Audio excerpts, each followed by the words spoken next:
c'est courir un risque affirmatif de parler devant Grand Matar Faye. J'ai dit, c'est courir un risque de parler après Sophie Gueye. J'ai dit, on ne se connaît pas physiquement, mais c'est une personne, c'est une belle âme que je suis de très près. Il m'arrive de prier pour elle, juste après avoir tombé sur une de ses publications. C'est une très belle âme.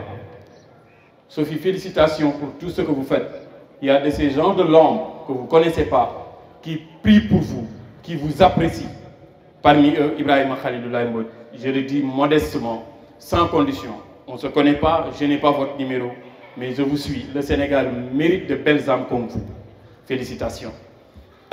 Mon papa aussi, Moussa Sen, et l'ensemble de mes co-débatteurs, l'ensemble des personnalités avec qui je vais partager ce sanctuaire de la pensée et de la parole. Aujourd'hui, vous m'avez invité à faire du show. C'est pas facile, mais quand même, Sophie a ouvert le show. Veuillez me permettre de remercier, de saluer la personne qui m'a invité, à travers qui je suis ici, M. Abdelaziz Nong, une belle âme aussi, et Mme Awa Diong, une femme entrepreneur, M. Lamine. Vous m'avez donné un thème oh combien intéressant, mais quand même difficile à argumenter. Mais c'est parce que c'est difficile qu'on va essayer de faire du show avec ce thème. Je ne sais pas qui est-ce qui a choisi le thème, mais quand même, il a tenté de me piéger. Ou bien, il l'a fait exprès, ou bien, peut-être il ne l'a pas fait exprès. Mais c'est un thème qui a une ponctuation qui joue un rôle essentiel. L'argent d'abord, l'amour après. Business et sentiments ne font pas bon ménage. On met argent d'abord, amour après, on met une virgule. Pour nous dire business, pour faire appel à argent, et sentiment, pour faire appel à amour. Maintenant, il y a deux mots qui méritent attention sur cette affirmation. C'est argent, sacrée pièce, et amour. Deux mots philosophiques. L'amour chez les philosophes, c'est un manque. Nit mënuta bëgg lu mu amul.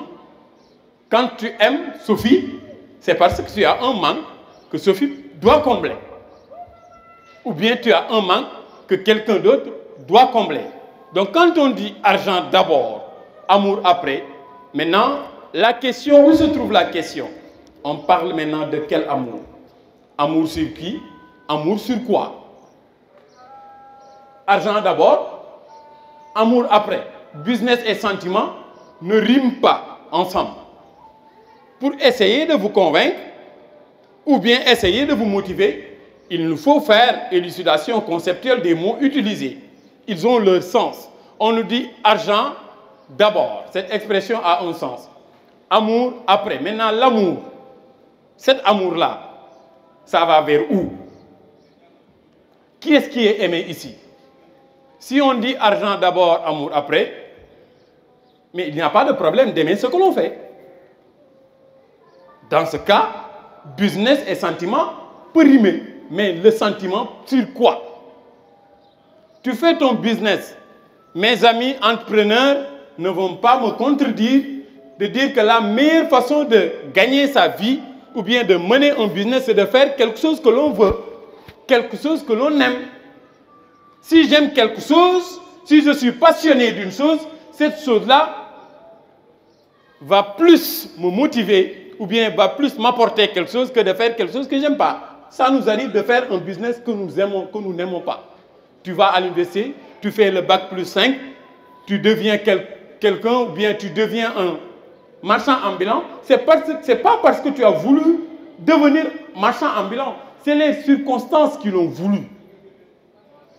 Tu es en train de faire quelque chose qu'à la base, tu n'aimes pas. Maintenant, ici, le piège se trouve où on ne on ne nous a pas situé de quel amour parle-t-on. De quel amour? De l'amour que j'ai envers Awa Diandiong, je t'aime moi aussi. Si cet amour-là, nous y reviendrons. Mais si c'est un sentiment que je dois avoir sur ce que je fais, là, tout le monde doit être d'accord que je dois aimer ce que je fais. Pourquoi je dois l'aimer? Parce que on nous dit souvent il n'y a pas d'échec. Il y a toujours des leçons à apprendre. Celui-là qui comprend qu'il n'y a pas d'échec, c'est celui-là qui aime ce qu'il fait. Parce que si tu aimes ce que tu fais, tu ne vas pas abandonner si facilement. C'est parce que Sophie a aimé les racines de l'espoir. Il nous a motivés nous disant que bu leen déglu ku leen wax mënu leen xamu leen def leen mais dafay fekk li ngay def nga bëgg ko. Tu as un sentiment envers ce que tu fais. Tu l'aimes. Et maintenant, tu mets les jalons pour réussir. Dans ce cas, on ne dit pas argent d'abord, l'amour après. Mais attention, si j'ai un projet et que j'aime ce projet et que je suis passionné de ce projet, c'est plus facilement de gagner ma vie sur ce projet que d'aimer, de faire un projet que j'aime pas. Maintenant, argent d'abord, amour après. Là, ça peut être aussi une contradiction. Pourquoi? Kan moo bëggul xaalis ci ñun? Kan moo ko bëggul ci ñun? Qui n'aime pas l'argent parmi nous? Kan moo ko bañ kan? Gis nga xaalis olof yi dañuy wax xaalis dafa neex. Xaalis dafa neex. Donc xaalis dafa neex. Fii Sénégal ñëpp ñoo bëgg xaalis ñëpp a am amour ci xaalis. C'est la réalité. Donc nous dire argent d'abord, amour après, mais l'amour sur quoi? Si c'est l'amour sur argent, on a fait une répétition. Parce que argent moom ñëpp ñoo ko bëgg. Donc amour bi nga am ci xaalis moo tax nga uti xaalis nga teg ci maintenant beneen amour. Amour boobu bu jëmee ci xaalis jaratul ñu koy wax parce que xaalis bi moom da nga koo bëgg rek moom. Ensuite, l'autre sentiment maintenant, peut-être qu'il choisit thème bi, peut-être lu ñu bëgg a yóbbu mooy tu fais ton projet, tu es jeune entrepreneur, tu veux remuer un projet avec des sentiments personnels. La meilleure façon de mener mon projet maintenant, c'est de dégager l'émotion. Pourquoi et comment? Bëri na Sénégal ay business yu yàqu yoo xam ni nit ki jël business am dugal ci jabaram moo ko yàq. Du majorité bi. Bëri na Sénégal business yoo xam ni amul finalité da ngay jël sa copine dugal ko sa propre business. Tu mélanges ton amour ak sa business. te loolu pour mu ànd ce serait très difficile parce que bëgg fi mu egg la c'est une question, c'est une dualité entre la foi et la raison. Parce que business bi pour mu dox ay xel ak ay technique yoo xam ni ñi nga xam ne jàng nañ entrepreneuriat wala def nañ ko wala yàgg nañu ci mën nañ ñu ci jàppale.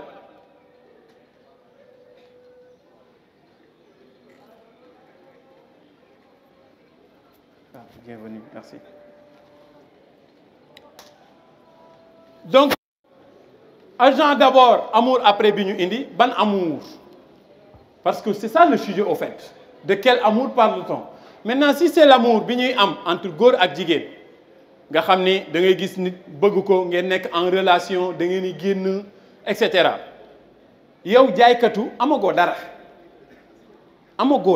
mag yow yam lu nga jëndee café sax daf lay të ngay bëggante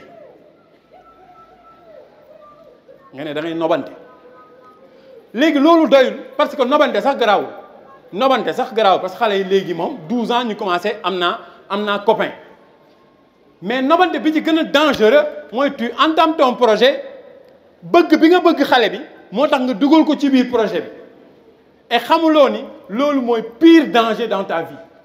Pourquoi? Parce que ki nga bëgg ñeewantu ko bu defee erreur si elle fait une erreur dans ton business l'amour va prendre le dessus sur l'erreur. L'amour va prendre le dessus sur le business parce que amour question de cœur la boo demee chez les philosophes dañu lay wax ni yàlla kenn du ko xam kenn du ko njort dañu koy yëkk ki bëgg Cheikh Ahmadou Bamba Khadimu Rasoul boo ko ñëwee di ko poser ay questionnement et cetera danaan yow da ngaa bañ sëriñam wala da ngaa dugal sëriñam ci loo xam ni nekku ci tout simplement parce que yow miy wax ak moom da ngaa fàtte ni bëgg ak ñeewantu nekkul question de bopp nekkul question de xel question de dënn la xol moo yëkk bëgg nit léegi nag imagine nga bëgg nit ba mu jaral la sa àdduna nga entamer un projet nga dugal ko ci biir projet bi tu as mélangé les deux choses yoo xam ni pour man pour mu dem mën naa dem nag y a des exceptions il y a des hommes d'affaires dans ce pays qui ont réussi leur projet dugal ci seen jabar wala ñu dugal ci seen copine ñu dem ba nekk ay mari et femme continuer le projet EDK en est une illustration parce que projet bi ci jabaram la commencé muy jaay jus et cetera ba tey mu nekk Dembaka foo romb am ay EDK nga fay jënd yu neex loolu góor ak jigéen ñoo xam ne ay jëkkër ak jabar lañ ñoom ñoo ko def. maintenant projet bi ñuy am problème bi ñuy am mooy virgule bi sànq bi may commencé wax naa ko mooy l'argent d'abord l'amour après le mot amour wax naa leen sànq ça a un sens maintenant sens bi mu am mooy amour bi ci kan la jëm bu fekkee pour revenir pour résumer un peu bu fekkee ni amour bi dafa jëm ci li ngay liggéey je suis tout à fait d'accord xaw ma ndax yéen après di ngeen d'accord mais bu fekkee amour bi ci yow ci li ngay def la jëm je suis d'accord parce que tout simplement la meilleure manière de faire quelque chose c'est de l'aimer si tu l'aimes tu as 90% de chance pour le réussir. Deuxième chose si l'amour jëm ci xaalis loolu c'est une répétition sujet bi amatul sens kon parce que l'argent d'abord l'amour après bu fekkee amour ci xaalis la jëm amatul sens parce que tout simplement kenn bañul xaalis. Troisièmement mooy bu fekkee maintenant amour bi ñuy wax ñun tey la mooy amour bëggante bi nekk suñu diggante je pense le sujet a son sens Sénégal dañu war a bàyyi émotion dañu war a bàyyi masla dañu war a bàyyi lépp lu ñu dugg rek bëgg cee dugal kii de dama koo ñeewantu dama koo bëgg déedéet quand tu es technicien soxla kenn benn technicien bu la liggéeyal da ngay seeti un technicien c'est ça la réalité quand tu veux faire du racine de l'espoir il te faut avoir des Sophie c'est la réalité nit da nga koy jox li mu mën c'est-à-dire notre pays dafay souffrir loolu dañuy jël poste wala lenn loo xam ne moo war a jëriñ nga teg ko ci sentiment bi nga am ci nit ki warul tewee noonu c'est-à-dire sentiment dafa am fu mu yem business am fu mu yem aujourd'hui quand Mame Abdou Kane mon ami et frère bu muy entamer un projet moom xam na xel ni génie civil la def bu fekkee da nga soxla loo xam ne wàllum bâtiment la bul ci dugal sentiment parce que projet yu yàqu léegi lu bari affaire famille daf ciy dugg et tu es mal placé pour porter plainte sa papa man ma bëgg suma papa mu yar ma màgg su ma soxlawee xaalis mu jox ma ko fu ma war a dem mu fayal ma jàng école ma entamé sama projet jël sama baay jiital ko j'ai pas dit que c'est mauvais je suis pas dans cette logique-là parce qu'on est dans une société sénégalaise ou bien dañ lay wax looy def nga am ci ndigalu waajur ñaanu waajur et cetera c'est trop sentimental maintenant attendez mais sa papa yow bu fekkee li nga dugg xamu ci dara nag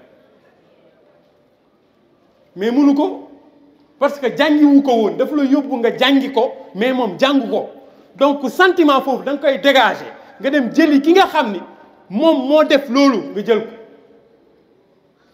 c'est-à-dire foofu ñun suñu business même au niveau de la famille daf ciy am ma am rakk bu ma bokkal ndey ak baay ñoo bokk ndey ak baay j'étais à l'université Gaston Berger de Saint-Louis j'ai fait mathématiques appliquées sciences sociales ñoo fa defee 2 ans xam ni lii ma gis nekkul sama yoon dama ñibbi si def une autre formation continue ko maintenant ma teg suma projet yow suma rakk nga gaa ñoo bokk ndey ak baay ma teg un projet bi di avancer j'ai besoin d'un technicien en génie civil te yow jànguloo technique en génie civil est-ce que dama la war a jël est-ce que man dama laa war a jël jox la suma projet c'est pas normal pourquoi parce que li may def dama cee tegul sentiment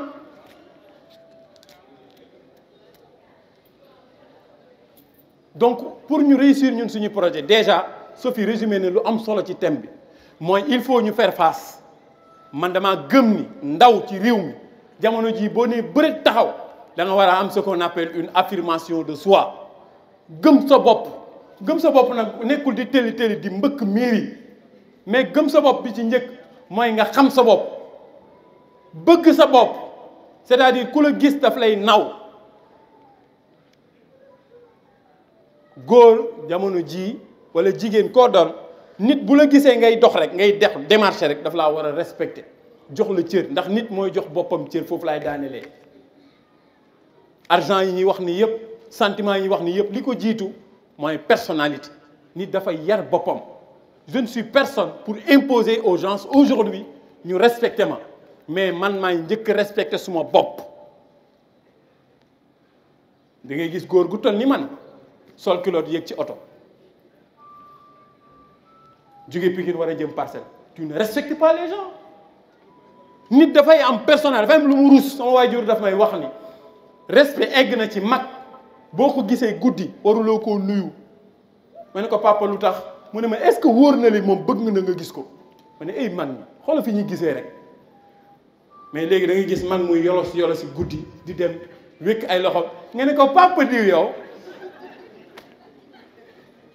yamu fa de mu ne ma Ibrahima à moins que mu nekk en danger mais mag boo ko gisee guddi waruloo ko nuyu beneen bi tax suñu société sonn on parle d'argent Sénégal li tax ñu sonn ba ñuy rayante yaa ngi gis sur les réseaux yàq der respecté tenu doomu aadama te yàlla ne inni jaa'ilun fil ardi xalifa yàlla respecté doomu aadama ñun ñu jox cër doomu aadama pourquoi parce que ku ci nekk ci ñun mi ngi yaakaar ni wërsëgam dafa nekk ci loxo moroomam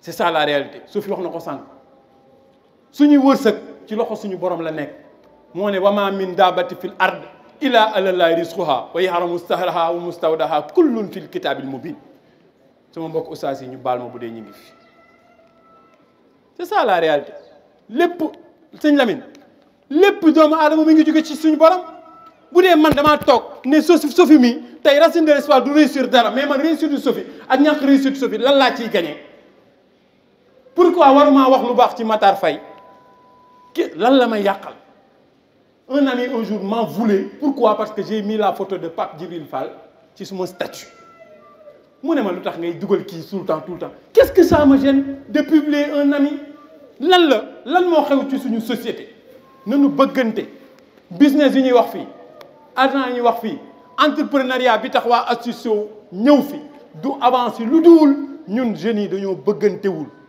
suñu bëggantee rek lépp dox gis nga garab gi bu nekkee garab mu leer ñu ne am na pomme boo xam ne ñu ngi ci àll bi ñun ñëpp mënuñoo jot ci pomme bi il fallait budde ñu tingoom kenn mu jël ko ñu jëriñu ci mais aujourd'hui tayal nga sax su fi nekk ci projet nga booster projet boobu jàppale ko lan la may déranger ma partager projet lan la qu'est-ce qui se passe donc nañu xoolaan suñu bopp nañu xam ni l'homo sénégalensis a un problème de cœur donc nañu wàññi sentiment beneen bi itam sentiment bi may daanelee fii mooy sentiment bi na dellu ci liggéey bi l'argent d'abord l'amour après mais attention l'argent d'abord mais l'amour avec quoi sur li ngay def sur ce permettez-moi de m'en aller boire à la rivière du silence. Je vous remercie.